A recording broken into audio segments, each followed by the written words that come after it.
Hello दोस्तों, स्वागत है आपका श्री गुरु एकेडमी में। मैं मनु वर्मा आपका शुक्रिया हार्दिक अभिनंदन करता हूं। दोस्तों, आज का हमारा टॉपिक है हिंदी पेडागोजी, जिसमें हम पेडागोजी प्लस कॉन्सेप्ट दोनों प्रकार के क्वेश्चंस कराएंगे, स्पेशली फॉर सीटेट पेपर 1 और पेपर 2 के लिए। ठीक है दोस्तों, आज के प्रश्न बहुत ही इंपॉर्टेंट होने वाले हैं, तो एक बार यस कर दीजिए यदि आपके पास मेरी आवाज़ पहुंच रही है और आपको सब कुछ क्लियर दिखाई दे रहा है, तो एक बार यस कर दें। फिर हम फटाफट से सेशन के लिए आगे बढ़ाते हैं। ठीक है दोस्तों, जल्दी से यस करें। सभी भाई बहन यस करें, बिल्कुल जी हाँ, पढ़िए दोस्तों, यस। सभी भाई बहन यस करें, यस करें, यस करें, जी हाँ। चलिए हम सेशन के लिए स्टार्ट करते हैं। तो पहला क्वेश्चन हमारा आता है, जी हाँ, बहुत बढ़िया क्वेश्चंस हैं दोस्तों। और आज के जो क्वेश्चंस हैं स्पेशली फॉर सीटेट के लिए हैं, कोई भी अदर किसी के लिए नहीं है। ठीक है, आपका मैराथन क्लास जो चल रही है उसी से रिलेटेड। ठीक है, अब हम बात करते हैं, कक्षा में कुछ बच्चे लिखते समय वर्तनी संबंधी त्रुटियां करते हैं, भाषा शिक्षक के रूप में आप क्या करेंगे? अब बताइए दोस्तों, इस प्रश्न का उत्तर क्या हो सकता है? उन्हें सख्त निर्देश देंगे कि वे आगे से गलती ना करें। बताइए दोस्तों, क्या ये हो सकता है? तो आप इस ऑप्शन के लिए तो काट देंगे तुरंत, क्योंकि गलती करना क्या है, एक स्वाभाविक प्रक्रिया है। वो तो फिर भी बच्चे हैं, लेकिन आप तो बड़े हैं ना, गलतियां तो आपसे भी हो जाती हैं, तो ये गलत हो जाएगा। उनकी त्रुटियों पर बिल्कुल ध्यान नहीं देंगे। क्यों नहीं देंगे भाई? त्रुटियों पर ध्यान देना है, ठीक है, तभी तो हमें ठीक कराना है बच्चे से। उनसे शब्दों को 20 बार लिखने के लिए कहेंगे, रटवाना नहीं है दोस्तों। ठीक है, रटवाना नहीं है, बार बार बेटा लिखो लिखो लिखो। इस प्रकार से क्या होगा, बच्चे में रटंत क्षमता पैदा होगी, तो ये नहीं करना है। Option number D is right answer, यानी कि शब्दों का सही रूप लिखते हुए बच्चों को दोनों तरह के शब्दों का अवलोकन करके अंतर पहचानने का अवसर देंगे। ठीक है, एकदम से सही हो जाएगा। Option number D is right answer. ठीक है, चलते हैं अगले प्रश्न पर। और हमारा अगला प्रश्न आता है, बच्चों की मौखिक भाषा का सतत आकलन करने का सबसे बेहतर तरीका कौन सा है, यह आपको बताना है। प्रश्नों के उत्तर पूछना, विभिन्न संदर्भों में बातचीत करना, सुने हुए को दोहराने के लिए कहना, या फिर शब्द पढ़वाना। बताइए इस प्रश्न का उत्तर क्या हो सकता है? जी हाँ, बताइए इस प्रश्न का उत्तर क्या हो सकता है। तो ध्यान रखिए, इस प्रश्न का जो उत्तर होगा, पूछा गया है कि बच्चों की मौखिक भाषा का सतत आकलन करने का सबसे बेहतर तरीका। तो बच्चों से उत्तर पूछना, विभिन्न संदर्भों में बातचीत करने, मौखिक पूछा गया है, तो ध्यान रखिए इसमें आप कंफ्यूज हो सकते हैं, कुछ भाई बहन गलत दे सकते हैं। देखिए, शब्द पढ़वाना तो नहीं होगा, आप समझ गए होंगे। ठीक है, सुने हुए को दोहराने के लिए कहना, तो आप कहीं ना कहीं इन तीनों में कंफ्यूज होंगे, तो ध्यान रखिए आपका दोहराना नहीं है, प्रश्नों से उत्तर नहीं पूछना है, विभिन्न संदर्भों में बातचीत करना, बच्चे से बात करना है, तभी तो उसकी मौखिक भाषा का आकलन कर पाएंगे। एकदम से सही हो जाएगा। चलते हैं अगले प्रश्न पर। और हमारा अगला प्रश्न है, भाषा में सतत और व्यापक आकलन का उद्देश्य क्या है दोस्तों? भाषा के व्याकरण का आकलन करना, भाषा के मौखिक और लिखित रूपों के प्रयोग की क्षमता के आकलन करना, या फिर पढ़कर समझने की क्षमता का आकलन करना, या फिर डी है आपका, वर्तनी की अशुद्धि के बिना लिखने की क्षमता का आकलन करना। ठीक है दोस्तों, बताइए इस प्रश्न का उत्तर क्या हो सकता है? जी हाँ, सभी भाई बहन कमेंट करें, इस प्रश्न का उत्तर क्या हो सकता है, बताइए। जी हाँ, बहुत बढ़िया दोस्तों। तो यहाँ पर यदि हम बात करें कि भाषा में सतत और व्यापक आकलन का उद्देश्य की अगर हम बात करते हैं, भाषा के व्याकरण का आकलन करना, ये नहीं होगा। ठीक है, केवल भाषा का आकलन नहीं करना है, व्याकरण का आकलन नहीं करना है। भाषा के आकलन में बहुत सारी चीज़ें आती हैं, भाषा के लिखित और मौखिक रूपों का प्रयोग की क्षमता का आकलन करना है। ठीक है, वो जो जिस प्रकार से प्रयोग कर रहे हैं उसकी क्षमता का आकलन करना है। एकदम से सही हो जाएगा। Option number second is right answer. चलते हैं नेक्स्ट प्रश्न पर। और हमारा आज का नेक्स्ट प्रश्न आता है दोस्तों, जी हाँ, स्लाइड को थोड़ा सा छोटा करते हैं। भाषा कक्षा में विभिन्न दृश्य श्रव्य साधनों का उपयोग का सही उद्देश्य नहीं है दोस्तों, यह आपको बताना है। ठीक है, तो बताइए, सभी प्रकार के बच्चों की आवश्यकताओं का ध्यान रखना, क्या यह हो सकता है? अगला है, सीखने सिखाने की प्रक्रिया को रुचिकर बनाना, विद्यालय प्रमुख के निर्देशों का पालन करना, या फिर आधुनिक तकनीक को कक्षा में लाना। बताइए दोस्तों, इस प्रश्न का उत्तर क्या हो सकता है कि भाषा कक्षा में विभिन्न दृश्य श्रव्य साधनों का उपयोग का उद्देश्य नहीं है, यह आपको बताना है। ठीक है, बताइए दोस्तों, जी हाँ, जल्दी से बताएं, इस प्रश्न का उत्तर क्या हो सकता है? तो ध्यान रखिए, नहीं है पूछा है तो सभी प्रकार के बच्चों की आवश्यकता को ध्यान रखना। बिल्कुल, बच्चे जो है कुछ धीरे सीखने वाले होते हैं, कुछ तेज सीखने वाले होते हैं, कुछ सामान्य बच्चे होते हैं, लेकिन सबकी आवश्यकताओं को ध्यान रखना है कहीं ना कहीं, बिल्कुल ठीक है।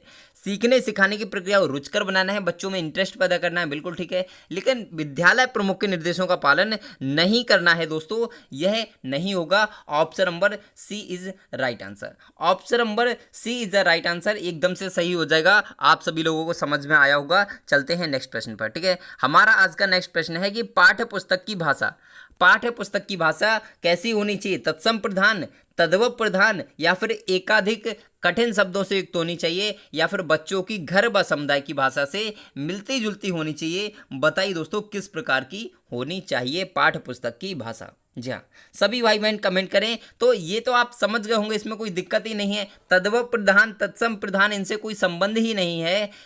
अधिकाधिक कठिन शब्दों से, देख सभी शब्द कठिन होंगे तो कैसे काम चलेगा, ठीक है। कठिन शब्द नहीं रखना है, उसके लेवल के शब्द रखना है, ठीक है। जिस लेवल पे वो है बच्चा, उसी लेवल के प्रश्न रखना है, शब्दों को भी उसी टाइप से रखना है। बच्चों की घर व समुदाय की भाषा से मिलती जुलती होनी चाहिए, एकदम से सही हो जाएगा। और दोस्तों यदि आपको प्रश्न अच्छे लग रहे हो तो एक बार लाइक कर सकते हैं, एक बार लाइक कर दीजिए दोस्तों। चलते हैं अगले प्रश्न पर। प्राथमिक स्तर पर भाषा सिखाने से तात्पर्य क्या है? भाषा का व्याकरण सिखाना, उच्च स्तरीय साहित्य पढ़ाना, भाषा का प्रयोग सिखाना, या फिर भाषा वैज्ञानिक तथ्य स्पष्ट करना? बताइए दोस्तों इस प्रश्न का उत्तर क्या हो सकता है। जी हाँ, सभी भाई बहन कमेंट करें इस प्रश्न का उत्तर क्या हो सकता है कि प्राथमिक स्तर पर भाषा सिखाने से क्या तात्पर्य है। बताइए दोस्तों। जी हाँ, बहुत बढ़िया दोस्तों। तो इस प्रश्न का उत्तर क्या होगा कि भाषा से, देखिए भाषा का व्याकरण नहीं सिखाना। छोटा बच्चा जानता ही नहीं है, प्राथमिक स्तर पर भाषा को नहीं समझता, व्याकरण को, ठीक है। उच्च स्तरीय साहित्य, जब व्याकरण को ही नहीं समझता तो साहित्य को क्या समझेगा, ठीक है। वैज्ञानिक प्रयोग नहीं समझता, option number C is right answer. वो सिर्फ भाषा का प्रयोग करना सीखना चाहता है, ठीक है। उसको सिखाना है भाषा का प्रयोग, बाकी कुछ नहीं सिखाना, एकदम से option number C is right answer. चलते हैं नेक्स्ट प्रश्न पर, और हमारा नेक्स्ट प्रश्न है, जी हाँ, इस प्रश्न को बताइए कि स्थिति में परिवर्तन ना होने के भाव को व्यक्त करने वाला सही कहावत क्या है दोस्तों। स्थिति में परिवर्तन ना होने वाली, ठीक है, ध्यान रखना है, स्थिति में परिवर्तन ना होने वाला। बताइए दोस्तों। जस दूल्हा तस बनी बारात, ना सुख में मोटे ना दुख में पतले, क्या ये हो सकता है? अगला, ना गरज ना बरसे बही धूप की धूप, क्या ये हो सकता है? या फिर लास्ट है आपका, बही ढाक के तीन पात। बताइए दोस्तों स्थिति में परिवर्तन ना होने के भाव को व्यक्त करने वाली सही कहावत कौन सी है? बताइए इस प्रश्न का उत्तर क्या हो सकता है। जी हाँ दोस्तों, तो ध्यान रखिए इस प्रश्न का जो उत्तर है, सही भाव बताया जा रहा है बही ढाक के तीन पात के द्वारा, ठीक है। ध्यान रखेंगे, यह कहावत इस पर एकदम से फिक्स हो जाती है। अब आप भाई लोग कहते होंगे कि सर इस प्रकार के तो प्रश्न ही नहीं आते, ये विलोम भी आप करा रहे हैं, ये करा रहे हैं, पता नहीं कहाँ से करा रहे हैं, प्रश्न नहीं आते। तो ध्यान रखिए, आप गद्यांश को देखिए, जो आपका गद्यांश दिया जाता है ना, या फिर पद्यांश दिया जाता है, उसको देखिए, तो वहाँ पर आपको इस प्रकार के प्रश्न मिलेंगे। गद्यांश में ही आपको इस प्रकार के प्रश्न दे दिए जाते हैं। तो ध्यान रखिए, यहाँ से भी आपके कई प्रश्न आते हैं, तो आपको पढ़ना तो पड़ेगा, ठीक है। तो हम बात करते हैं ऋजुता का सही विलोम क्या है? टेढ़ापन, वक्रता, वांकापन, टेढ़ापन। बताइए दोस्तों, यहाँ पर टेढ़ापन 2 बार हो गया है, टेढ़ापन यहाँ पर 2 बार हो गया है दोस्तों। तो इसके लिए चलिए कोई बात नहीं, इसको एक को काट ही दीजिए। 3 ऑप्शन में आप आंसर दे सकते हैं, आंसर आप 3 ऑप्शन में दे सकते हैं। बताइए ऋजुता का सही विलोम क्या होगा, ठीक है। जी हाँ, एकदम से सही, आप सभी लोगों का सही है। ऋजुता का विलोम होगा वक्रता, वक्रता इसका विलोम हो जाएगा, एकदम से सही हो जाएगा। चलते हैं अगले प्रश्न पर। जो पसीने से उत्पन्न हो उसके लिए उपयुक्त शब्द क्या है? स्वयंभू, जरायुज, स्वेदज, या फिर अंडज। तो आप सभी लोग जानते हैं जो अंडे से उत्पन्न होता है उसे अंडज कहते हैं, ठीक है। जरायुज जो बच्चे देने वाले होते हैं वो जरायुज कहलाते हैं, ठीक है। और अगर हम बात करें स्वेदज, तो ठीक है, इसका राइट आंसर हो जाएगा स्वेदज, ठीक है, एकदम से सही हो जाएगा। चलते हैं अगले प्रश्न पर, और हमारा अगला प्रश्न है, हिंदी का कौन सा प्रेमाख्यान कवि एक आंख का काना था? दोस्तों ये आपको बताना है। ये बहुत ही आपके लिए टफ क्वेश्चन हो सकता है कि कौन एक आंख से काना था, ठीक है। ईश्वरदास, शेख नबी, कुतुबन या जायसी। बहुत ही इंपॉर्टेंट प्रश्न है ये प्रश्न दोस्तों, आया हुआ है आपके सेकंड पेपर में, तो आपको याद रखना है। ठीक है, आपको याद रखना है इस प्रश्न के लिए उत्तर क्या होगा, तो ध्यान रखिए। एक आंख से काने की बात की जाए तो जायसी, मलिक मोहम्मद जायसी आपके एक आंख से काने थे, आपको ये चीज ध्यान रखनी है। ठीक है, और मलिक मोहम्मद जायसी की एक कृति का नाम बताइए, तो क्या आता है, पद्मावत। बहुत ही इंपॉर्टेंट है। ठीक है, अब हम बात करते हैं अगले प्रश्न की। अगले प्रश्न की जब हम बात करते हैं तो शास्वर वाचन का मुख्य उद्देश्य आपको बताना है क्या होता है। पढ़ने में आनंद की अनुभूति करना, बच्चों की पढ़ने संबंधी झिझक को समाप्त करना, बोल बोल कर पढ़ना या फिर द्रुत गति से वाचन करना। शास्वर वाचन, शास्वर और मौन वाचन दो प्रकार के वाचन होते हैं। शास्वर वाचन में क्या होता है, मतलब मुंह से आवाज निकलती है, मतलब वचन के साथ। ठीक है, यानी कि सबको सुनाई देता है। और मौन वाचन क्या होता है, किसी को सुनाई नहीं देता है, मन मन में बोलना। ठीक है, बात करना, पढ़ना, ये सब होता है तो मौन वाचन में। बताइए इस प्रश्न का उत्तर क्या होगा। तो आप सभी लोग जानते हैं पढ़ने में आनंद की अनुभूति इसका उद्देश्य नहीं होता है। बोल बोल कर पढ़ना, केवल बोल बोल कर पढ़ना उद्देश्य होता है, नहीं। द्रुत गति से पाठन करना ऐसा नहीं है, ये होता है आपका मौन पाठ में। ठीक है, अगर हम बात करें बच्चों की पढ़ने संबंधी झिझक को समाप्त करना, बच्चे से जब हम पढ़वाते हैं कि बेटा पढ़ो इसके लिए, तो वो बोलकर पढ़ता है, उससे क्या होता है, बच्चे की पढ़ने की झिझक समाप्त हो जाती है। ठीक है, अब चलते हैं अगले प्रश्न पर, और हमारा अगला प्रश्न है हिंदी भाषा सीखने में पाठ्य पुस्तक क्या है, साध्य है, साधन है, एकमात्र संसाधन है, या फिर इनमें से कोई भी नहीं है। बता दीजिए इस प्रश्न का उत्तर क्या हो सकता है। जी हाँ, सभी भाई बहन कमेंट करें इस प्रश्न का उत्तर क्या हो सकता है। तो आप सभी लोग जानते हैं जो पाठ्य पुस्तकें क्या है, एकमात्र संसाधन है, गलत हो जाएगा, और जब ये गलत है तो ये भी गलत हो जाएगा। ठीक है, अब हम बात करें साध्य है, तो साध्य नहीं है, साधन है, मात्र साधन है, ध्यान रखेंगे, मात्र साधन है पाठ्य पुस्तकें। ठीक है, चलते हैं नेक्स्ट प्रश्न पर, और हमारा आज का नेक्स्ट प्रश्न है भाषा शिक्षण का आदर्श वातावरण क्या है। भाषा शिक्षण का आदर्श वातावरण क्या है दोस्तों, ये आपको बताना है। विद्यार्थी की अभिव्यक्ति की पूरी आज़ादी होनी चाहिए, भाषागत शुद्धता पर बल देना चाहिए, अध्यापक का एकालाप होना चाहिए, या फिर श्रव्य दृश्य सामग्री का प्रचुर उपयोग होना चाहिए। बताइए इस प्रश्न का उत्तर क्या हो सकता है। जी हाँ, बहुत बढ़िया दोस्तों, बताइए इस प्रश्न का उत्तर क्या हो सकता है। सभी भाई बहन एक बार कमेंट जरूर करें इस प्रश्न का उत्तर। ठीक है, जी हाँ, आप सभी लोग जानते हैं कि भाषा शिक्षण का जो आदर्श वातावरण है उसमें क्या होना चाहिए, विद्यार्थी को अभिव्यक्ति का पूरी आज़ादी होनी चाहिए, मतलब उसको बोलने की स्वतंत्रता होनी चाहिए। अगर उसको कोई चीज़ समझ में नहीं आ रही है तो वो आपसे पूछ सके, ये सारी चीज़ें होनी चाहिए। ठीक है, चलते हैं अगले प्रश्न पर। और दोस्तों वीडियो अच्छी लग रही तो एक बार लाइक कर दें, और यदि लाइक कर दिया तो सब्सक्राइब कर सकते हैं चैनल को। ठीक है, अगर वीडियो अच्छी लग रही हो तो। अब चलते हैं अगले प्रश्न पर। वह लेख जिसमें किसी मुद्दे के प्रति समाचार पत्र की अपनी राय प्रकट होती है उसको क्या कहते हैं। बहुत ही इंपॉर्टेंट है, वह लेख जिसमें, जी हाँ, इंपॉर्टेंट प्रश्न है, वह लेख जिसमें किसी मुद्दे के प्रति समाचार पत्र की अपनी राय प्रकट होती है उसको क्या कहते हैं, आलेख, विशेष रिपोर्ट, संपादकीय, या फिर उल्टा पिरामिड। तो बताइए इस प्रश्न का उत्तर क्या हो सकता है। तो आप सभी लोग कहीं ना कहीं समझते होंगे इसको क्या कहते हैं, क्या आलेख कहते हैं, तो आप कहोगे आलेख कहते हैं, बिल्कुल सही है। गलत हो जाएगा दोस्तों, आलेख नहीं कहते, विशेष रिपोर्ट नहीं कहते, उल्टा पिरामिड नहीं कहते, option number C is right answer, संपादकीय कहते हैं। ठीक है, ध्यान रखेंगे इसके लिए, संपादकीय कहते हैं। चलते हैं अगले प्रश्न पर, और हमारा अगला प्रश्न है, कुछ भाई बहन कहते हैं सर हमारे पास तो नोटिफिकेशन ही नहीं आता कि लाइव क्लास चलती कब है आपकी। तो ध्यान रखिए, नोटिफिकेशन आपके पास आएगा ही कैसे। आप चैनल को सब्सक्राइब तो कर लेते हैं लेकिन बेल आइकन को नहीं दबाते, यानी कि घंटी वाले बटन को नहीं दबाते। जब आप उसको नहीं दबाओगे तो नोटिफिकेशन नहीं आएगा दोस्तों। ठीक है, तो अगर नोटिफिकेशन चाहिए तो बेल आइकन को दबाना पड़ेगा। ठीक है, अब हम बात करते हैं जहां जहां शब्द व्याकरण की दृष्टि से क्या है। ये जो जहां जहां लिखा हुआ है ये व्याकरण की दृष्टि से कैसे शब्द हैं, बताइए। भिन्नार्थी शब्द युग्म है, विपरीतार्थक शब्द युग्म है, पुनरुक्त शब्द युग्म है, या फिर एकार्थी शब्द युग्म है। बताइए दोस्तों इस प्रश्न का उत्तर क्या हो सकता है। आप सभी लोग कमेंट करें। जी हाँ, सभी लोग जानते हैं कि जो जहां जहां लिखा हुआ है ये क्या है, मतलब दोबारा दोबारा लिखे हुए ना, तो दोबारा दोबारा जो चीज़ लिखी होती है बार बार एक ही चीज़ आती है तो पुनरुक्ति होता है। सिंपल सी चीज़ है यार, बहुत सिंपल क्वेश्चन था।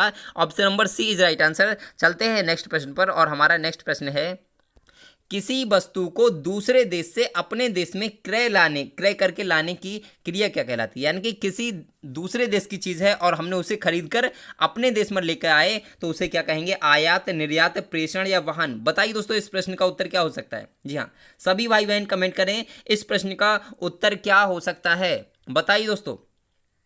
जी हाँ, बहुत बढ़िया दोस्तों। आप सभी लोग जानते हैं कि अगर हम बात करें निर्यात की, तो निर्यात क्या होता है? तो निर्यात होता है अपने देश से चीज़ें बाहर भेजना, यानी कि विदेशों में भेजना, और विदेशों से अपने अपने देश में जो चीज़ें लाई जाती हैं वो चीज़ें आयात कहलाती हैं। यानी कि option number first is right answer. चलते हैं नेक्स्ट प्रश्न पर, और हमारा नेक्स्ट प्रश्न है, जी हाँ दोस्तों, इस प्रश्न को देख लीजिए बहुत अच्छे से, और दोस्तों चैनल को सब्सक्राइब कर लीजिए, और यदि सब्सक्राइब कर लिया है तो बेल आइकन को जरूर प्रेस कर दें, आपको नोटिफिकेशन प्राप्त होता रहेगा जब भी हमारी लाइव क्लास स्टार्ट होगी। अब हम बात करते हैं, वह तोड़ती पत्थर देखा मैंने उसे इलाहाबाद के पथ पर।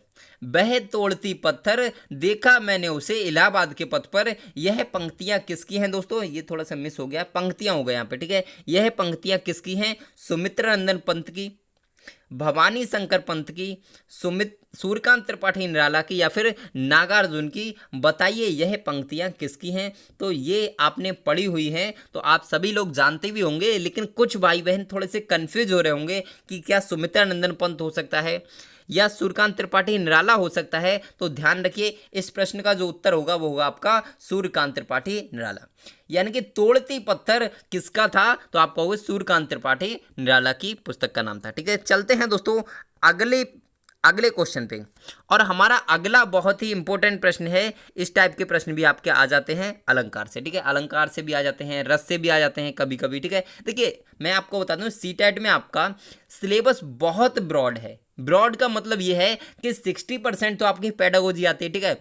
और जब पेडागोजी 60% दे दी और उसके बाद में 40% आपके फैक्ट आते हैं, लेकिन पढ़ना तो आपको बहुत है ना, पढ़ना तो सभी कुछ है, छोड़ तो किसी को नहीं सकते ना। तो ध्यान रखिए, पढ़ते चलिए दोस्तों, ठीक है। सोहत ओढ़े पीत पट, श्याम सलोने गात, मनो नीलमंड शैल पर, आतप परियो प्रभात। उपर्युक्त पंक्तियों में कौन सा अलंकार है ये आपको बताना है। क्या अनुप्रास अलंकार है, उपमा अलंकार है, रूपक अलंकार है, या फिर उत्प्रेक्षा अलंकार है, ठीक है।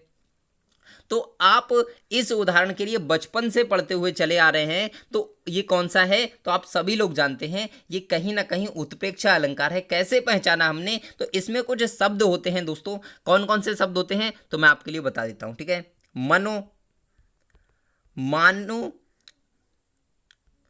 जनो, जानो भी होता है, ठीक है, ध्यान रखेंगे।